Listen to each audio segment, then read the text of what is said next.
પીનારું નથી, શું કરવું? અરે ઘણા પીનારા છે. મૂળ વાત એ છે, જો સામગ્રી કોઈની ના લેવાય, પ્રસાદ તો બધાને વંચાય. એ તો જીવ માત્ર માટે છે. પ્રસાદ છે ને એ તો પશુ પંખી જીવ કોઈ પણ લઈ શકે. અરે એક ઝાડના મૂળિયામાં પધરાવો ને તો એ લીલુંછમ થઈ જશે. મૂળ વાત કરવાની તો એ છે, પણ લોકોને એ બધું નથી દેખાતું. પ્રશ્નો કરવા હોય તો આપણે ઘણા કરી શકીએ છીએ, લોજિક ઘણા આપી શકાય છે, પણ લોકોની આ ચાલાકી છે. તો મૂળ જે વાત કરી રહ્યો છું, સમાધાન કોની પાસે લેવા જાઓ છો ને એ બહુ મહત્વનું છે. જીવનમાં જાગેલા પ્રશ્નો ગમે તેને ના પૂછતા, નહીં તો એ શંકાને સંઘર્ષ સુધી લઈ જશે. સદગુરુને પૂછો તો એને શંકા એક અવસર છે, એ તમારી શંકાને શ્રદ્ધા સુધી લઈ જશે. કે આને પ્રશ્ન કર્યો અને મોકો મળે અને પોતાના વાત એના ગળે ઉતારી એ જ શંકાને શ્રદ્ધામાં ફેરવી. અને એ જ રીતે કોઈ અન્ય વ્યક્તિ હશે તો એ શંકાને એટલી દ્રઢ કરી નાખશે કે છેક સંઘર્ષ અને નાસ્તિકતા સુધી લઈ જશે. એટલે જીવનમાં બહુ જ મહત્વનું છે. પ્રશ્ન જાગે ખરાબ નથી, પૂછો છો કોને એ બહુ મહત્વનું છે. તમારા જીવનના સમાધાન તમે કોની પાસે મેળવવા જાઓ છો એનાથી તમારા જીવનનું પથ નક્કી થાય છે. એ તમારી સોચ ક્યાં જશે એ જેના આશ્રય છો એના પરથી નક્કી થાય.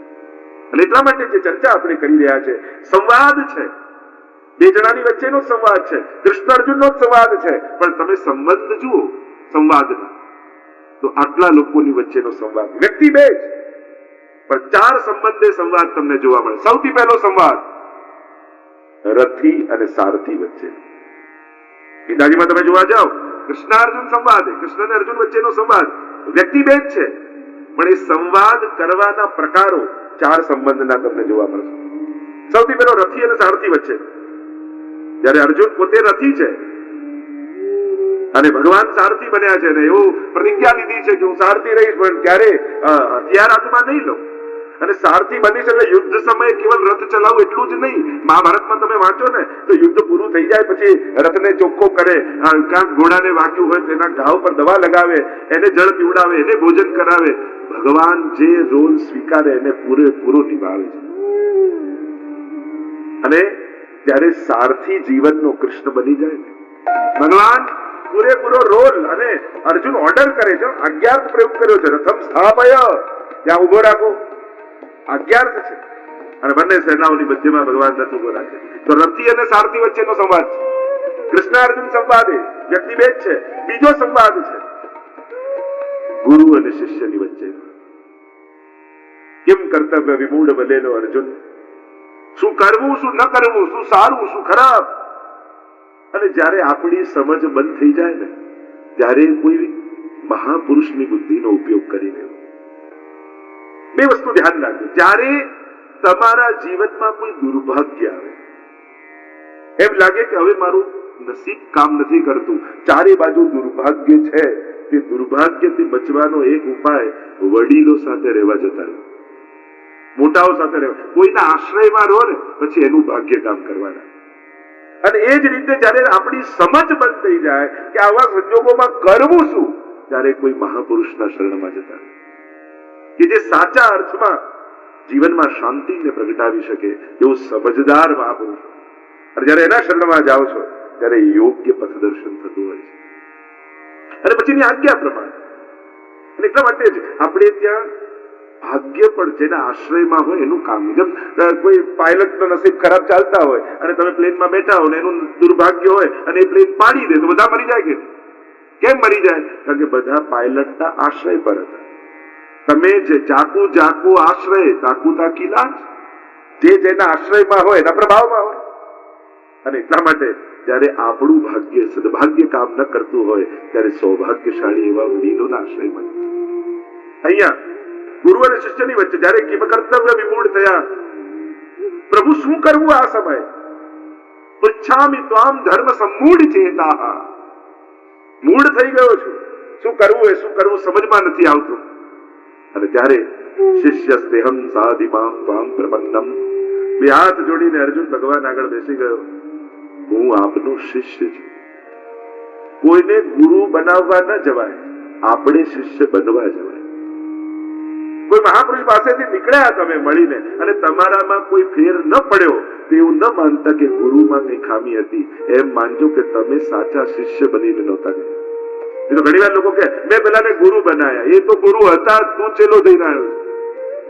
આપણે કોઈને ગુરુ નથી બનાવતા, એ તો ગુરુ હતા જ, આપણે શિષ્ય બનીને આવીએ છીએ. અને એટલા માટે શિષ્ય બનીને જજો અને યોગ્ય સમયે સહી સમયે શરણાગત થઈ જવું એ જ ભક્તની ચતુરાઈ છે. શિષ્યસ્તેહમ સાધિમામ ત્વામ પ્રપન્નમ, બે હાથ જોડી આપ મારા ગુરુ છો, નો શિષ્ય. અને જ્યારે શિષ્યત્વ સ્વીકાર્યું, હવે ભગવાન ગુરુ બનીને જગત ગુરુ કૃષ્ણમ વંદે જગત ગુરુ, અને પછી ગુરુ બની અને ભગવાને જે વચન કહ્યા છે, અદભુત કથાઓ છે. એક એક પ્રસંગો, એક એક શ્લોકોને જયારે જોઈએ છે તો બીજો સંવાદ ગુરુ અને શિષ્યની વચ્ચે છે, ત્રીજો સંવાદ બે સખાઓની વચ્ચે છે. સખેતી મત્વા કરી ભગવાન અર્જુનને સખા કહી અને સંબોધે છે, તમારો સખા છું. અને આ બે સખાઓની વચ્ચે, કારણ કે શાસ્ત્રોમાં પણ ત્રણ પ્રકારના ઉપદેશ કયા છે: રાજા જેવો, સખા જેવો અને ભાર્યા કાંતા જેવો. આ ત્રણ પ્રકારના ઉપદેશની પ્રણાલિકાઓ છે. જેમ વેદ આદિ છે એની આજ્ઞાને રાજા જેવી માનવામાં આવે કે રાજા સલાહ ના આપે, રાજા લોજિક ના આપે, તો કે આમ કરો, ઓર્ડર આપે. તો વેદના ઓર્ડર છે, સત્યમ વદ ધર્મમ ચર, એમાં પછી કોઈ લોજિક ના આવે, એમાં કોઈ સમજાવવાનું ના આવે. એ તો અક્ષરે અક્ષર ફરમાનની જેમ પાળવાના જ હોય, એમાં પછી કોઈ બાંધછોડ ન ચાલે. આ રાજા જેવો ઉપદેશ કહેવાય. બીજો શાસ્ત્રો કહ્યું સખા જેવો. આપણા પુરાણો છે એ સખાની જેમ. જેમ કોઈ મિત્રને સલાહ આપવી હોય તો બે ચાર એક્ઝામ્પલ આપે, પેલા ભાઈ જોડે પણ આમ જ થયું હતું, આને પણ આમ જ થયું હતું, જો તું ના કરે તો સારું. એટલે આ બે ત્રણ લોજિક આપી અને કન્વિન્સ કરવાની કોશિશ કરે કે આ ન કરાય ને આ કરાય. એમ પુરાણો પણ અનેક પ્રકારના ઉદાહરણો આપી, એક્ઝામ્પલો આપી અને આપણને સમજાવે છે ધર્મ શું છે અને અધર્મ શું છે. વિધેયાત્મક ધર્મ, નિષેધાત્મક ધર્મ બંનેની ચર્ચા કરી છે. આને કહેવાય સખાની જેમ. અને ત્રીજો કયો કાંતાની જેમ. જેટલા કાવ્યો છે એ રસયુક્ત હોય, માધુર્યયુક્ત હોય, રસમય હોય, અને એ કવિતા વાંચતા વાંચતા જેમ અનેક પ્રકારના રસો પ્રગટ થાય અને રસની સાથે સમજ પણ પેદા થાય, એ કાંતાની જેમ ઉપદેશ કર્યો છે. આ ત્રણેય પ્રકારના ઉપદેશના વિધાન. અને એટલા માટે જ ઉપદેશ ત્રણ સ્ટેપ છે. ઉપદેશ માટે આ ત્રણ વસ્તુ જરૂરી છે. એક, ઉપદેશ સત્ય હોવો જોઈએ, સૌથી પહેલા એ સત્ય રૂપ હોવું જોઈએ. બીજું, ઉપદેશ સરળ હોવો જોઈએ, જે થઈ શકે એવું. એક ભાઈને બહુ મોટી બીમારી થઈ તો વેદ પાસે આવ્યા અને વૈદ્યને બતાવે કે આ બીમારી છે, તો કે હમણાં ઠીક થઈ જાય, પડી ક્યાંથી રોજ લેજો, તો કે શેની સાથે લેવાનું, કે સિંહણના દૂધ સાથે. હવે આ સિંહણના દૂધ ગોતવા ક્યાં જો? તો મોટા ભાગના ઉપાયો લોકો આ સિંહણના દૂધ જેવા જ આપતા હોય. કૂતવારે કાળી ગાય ને આવી રોટલી, હવે કાળી ગાય ગોતવી ક્યાં? લોકોના ઉપાય, બસ જો તમે બધું કર્યું પણ ભાવથી નહીં કર્યું એટલે કામ ના થયું. આ કામ બતાવું કે લોકોના ઉપાયો એટલા ક્લિષ્ટ હોય છે કે માણસે સફળ નથી થતું. તો સરળ હોવું જોઈએ. ત્રીજું, સરસ હોવું જોઈએ. એ પાળવામાં એને આનંદ આવવો જોઈએ, એને પ્રસન્નતા આવવી જોઈએ, એને ખુશી થવી જોઈએ કરતા કરતા. અહીંયા બે સખાઓની વચ્ચેનો સંવાદ. ચોથું કયું? ભક્ત અને ભગવાનની વચ્ચેનો સંવાદ છે. કૃષ્ણાર્જુન સંવાદ જ છે, પણ ચોથો સંબંધ જોવા જાવ તો ભક્ત અને ભગવાનની વચ્ચેનો છે. અને ભગવાન બે હાથ ફેલાવીને ભક્તને બોલાવતા હોય એમ, સર્વધર્માન પરિત્યજ્ય મામ એકમ શરણમ વ્રજ અહં ત્વા સર્વ પાપેભ્યો મોક્ષયિષ્યામિ મા શુચિ. પાપમાંથી મુક્ત કરવાની ગેરંટી ભગવાન સિવાય બીજો કોણ આપી શકે? કોણ આ દુનિયામાં એ છે લોકો પ્રાયશ્ચિત બતાવી શકે, પાપમાંથી મુક્ત કરીશ એવી ગેરંટી ભગવાન સિવાય કોઈ ના આપી શકે. ભગવાન બે હાથ ફેલાવીને સ્વીકારે છે, હું તને મુક્ત કરીશ. નષ્ટો મોહ સ્મૃતિર્લબ્ધા તત્પ્રસાદાન મયાચ્યુત. એ અચ્યુત જેનો ક્યારે ચ્યુત ન થાય, ક્યારે નાશ ન થાય, એવા પરમાત્માની શરણમાં છે. કરીશે વચનમ તવ. ભગવાન મોહનો નાશ કરી રહ્યા છે અર્જુન. નષ્ટો મોહ, મારા મોહનો નાશ થઈ ગયો. તો આમ બે વ્યક્તિ છે પણ સંવાદ ચાર સંબંધે છે. પ્રવેશ જ્યારે કરીએ, પ્રથમ અધ્યાય અર્જુન વિષાદ યોગ. અર્જુન, 5 પાંડવોની કથા બધા જાણો છો. યુધિષ્ઠિર, ભીમ, અર્જુન, નકુલ ને સહદેવ. એમ તો જીવનના યુદ્ધને જીતવા માટે આ 5 પાંડવ જોઈએ. યુધિષ્ઠિર એટલે ધર્મ, ભીમ એટલે બળ, અર્જુન એટલે સાહસ, નકુલ એટલે બુદ્ધિ, સહદેવ એટલે બુદ્ધિ, નકુલ એટલે સૌંદર્ય. આ 5 વસ્તુ હોય ત્યારે જીવનનું યુદ્ધ. પણ એની સાથે કૃષ્ણની કૃપા મળે ત્યારે મહાભારત જીતી શકાય.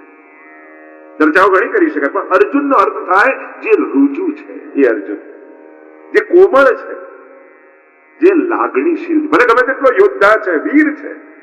ક્ષમા વીરસ્ય ભૂષણમ, એટલે તો કહું કે જેના બાહુમાં તાકાત બહુ હોય ને એનું હૃદય અતિ કોમળ હોવું જોઈએ.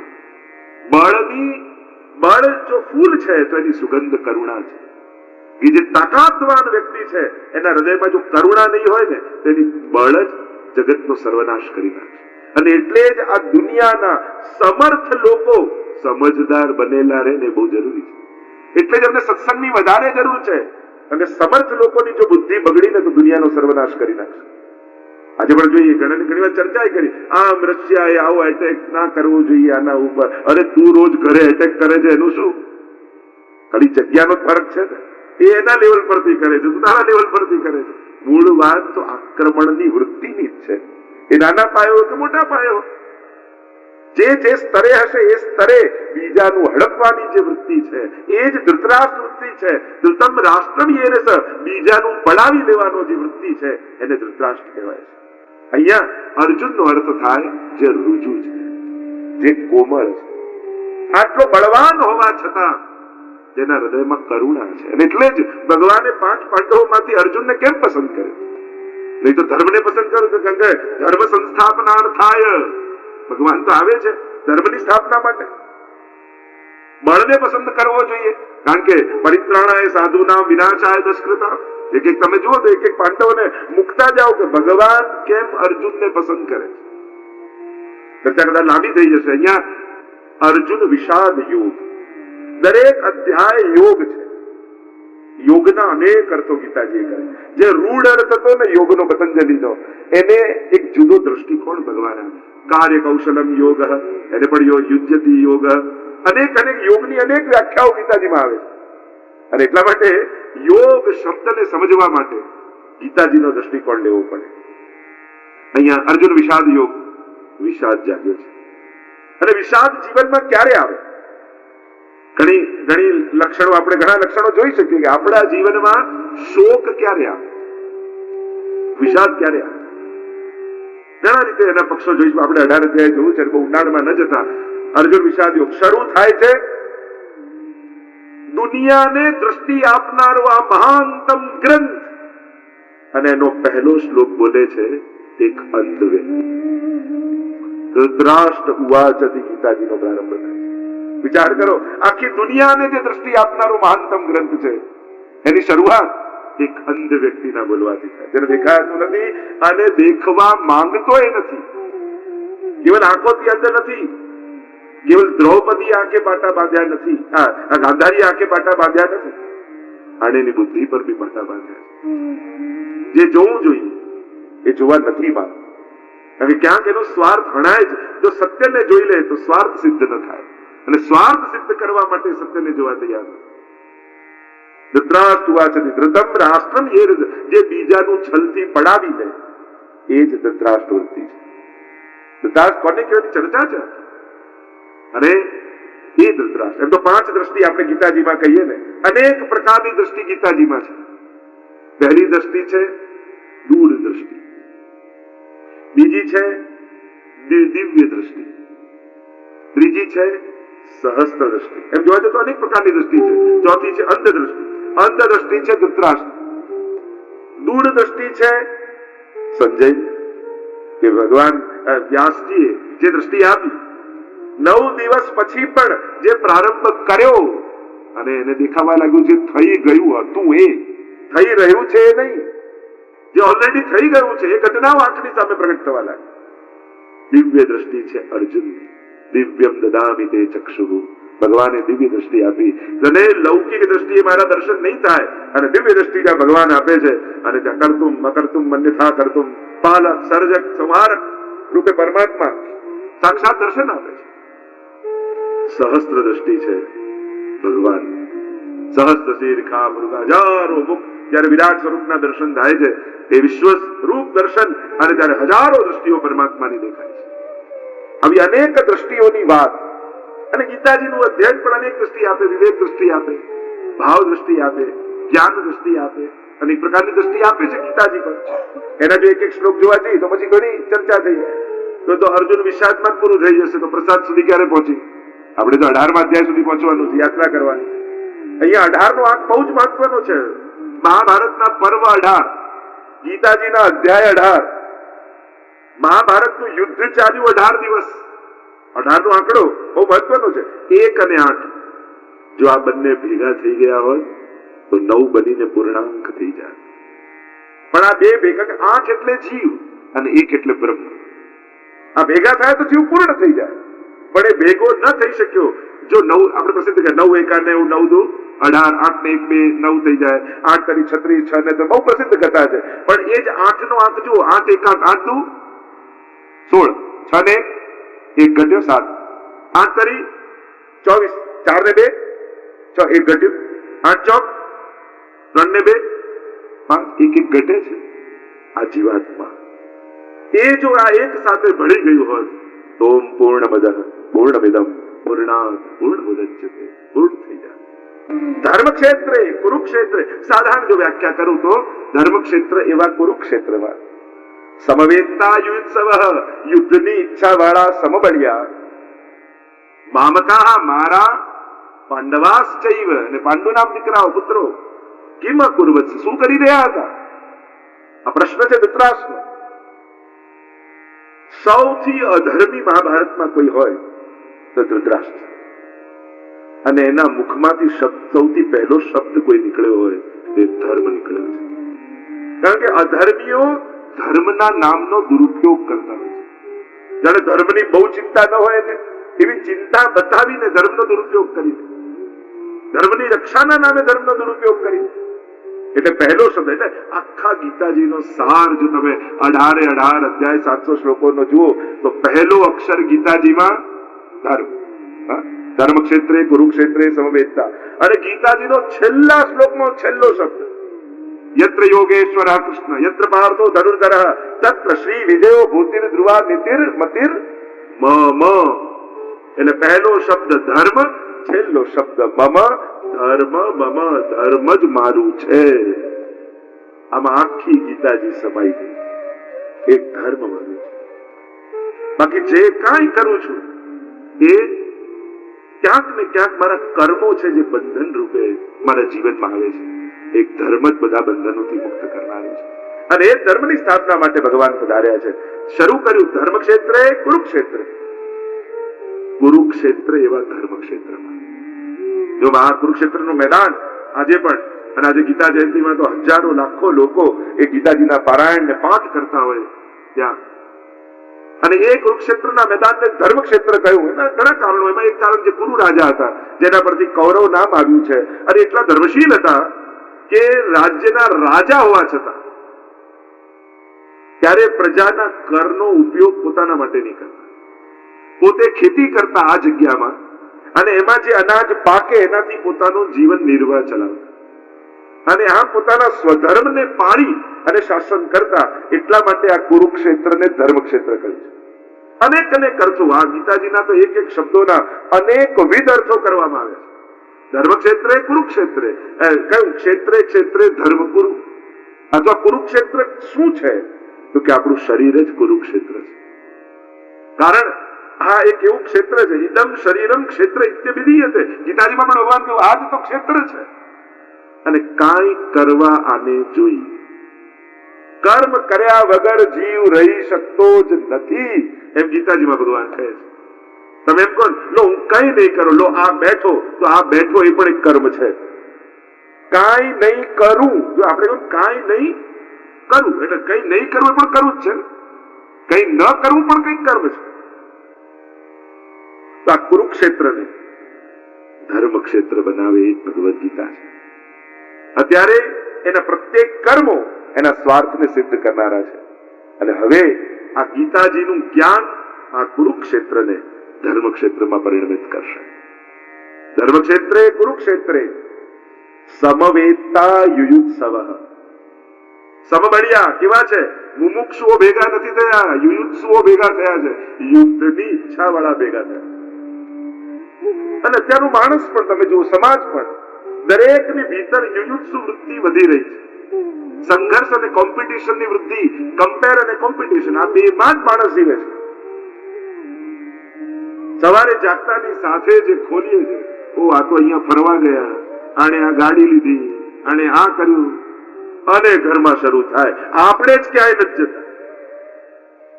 મોટો વાત એ છે સુખની સ્પર્ધા ન હોય, સુખનો દેખાડો ન.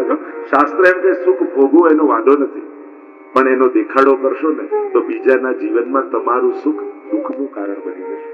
ગીતાજીમાં ભગવાન કહે છે યસ્માનનો દુજતે લોકો લોકાનો દુજતે છે. એ રીતે જીવો કે કોઈનાથી તમને ઉદ્વેગ ન થાય અને તમારે કારણે બીજાને ઉદ્વેગ ન થાય. એવી જગ્યાએ સુખ ન ભોગવો કે કોઈને એના દુઃખ યાદ આવે. એવી જગ્યાએ ઉભા રહીને ન ખાઓ કે કોઈને એની ભૂખ યાદ આવે. અને એ રીતે જ ન જીવવું.